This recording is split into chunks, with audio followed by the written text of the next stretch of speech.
Es posible que hayamos conquistado las estrellas y el átomo, extendiendo nuestro dominio sobre los rincones más remotos del mundo físico, solo para descubrir que seguimos siendo esclavos en nuestra propia casa.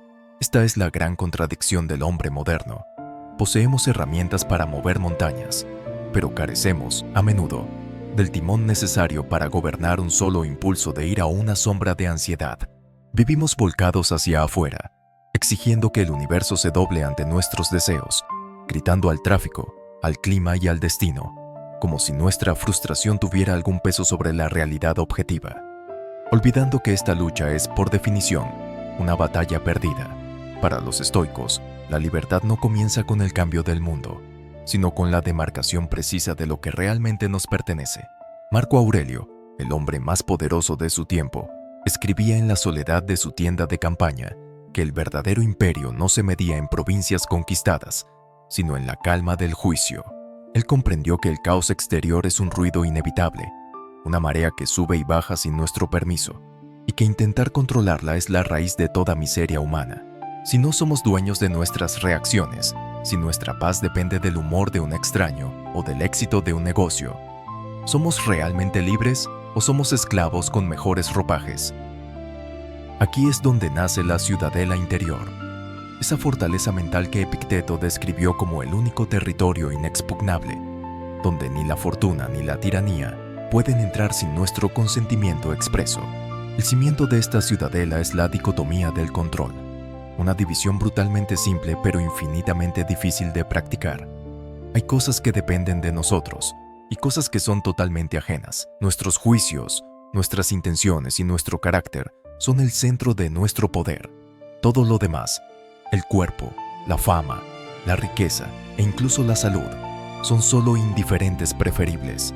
La sabiduría estoica nos enseña que el dolor es a menudo un hecho físico, pero el sufrimiento es siempre una construcción mental, un juicio que añadimos voluntariamente a la herida. Si alguien nos insulta, el daño solo ocurre si aceptamos la premisa de que sus palabras tienen el poder de manchar nuestra esencia. Sin nuestra complicidad, el insulto cae al vacío. Esta perspectiva no busca la frialdad, sino la invulnerabilidad. Es el reconocimiento de que la paz mental es un recurso demasiado valioso como para entregarlo a manos de cualquier transeúnte o evento azaroso. Al retirar nuestro deseo de lo externo, cortamos los hilos que nos atan al mundo. Dejamos de ser rehenes de la esperanza y el miedo, los dos carceleros de la tranquilidad. Nos convertimos en arquitectos de nuestra propia libertad, entendiendo que el único lugar donde somos verdaderamente soberanos es en el espacio sagrado entre el estímulo y nuestra respuesta. Pero este control no es un fin en sí mismo. Para Séneca, la verdadera razón de esta disciplina es la virtud, el único bien que nadie puede darnos ni quitarnos. Cuando basamos nuestra moralidad en el éxito externo, nuestra integridad se vuelve frágil. Estamos dispuestos a mentir por estatus o a callar por miedo, vendiendo nuestra alma por migajas. El estoico invierte la lógica. La virtud no es un medio para obtener la felicidad. La virtud es la felicidad. Es el estado de estar en armonía con la razón universal. Esto significa actuar con justicia incluso cuando no hay testigos, mantener el coraje frente a la derrota y ejercer la templanza en medio de la abundancia ciega. Nuestra agencia moral es lo único que nos pertenece al final del día. Es el hilo de oro que recorre el laberinto de una vida caótica y a menudo injusta. Podemos perder nuestra libertad física, nuestra salud puede flaquear y nuestros amigos pueden partir, pero la capacidad de elegir lo correcto sigue siendo nuestra, intacta. Séneca nos recordaba que no es que tengamos poco tiempo, sino que perdemos mucho buscando validación en espejos ajenos. La ética es el retorno a uno mismo. Al final, la moralidad estoica es un acto de rebeldía contra el azar.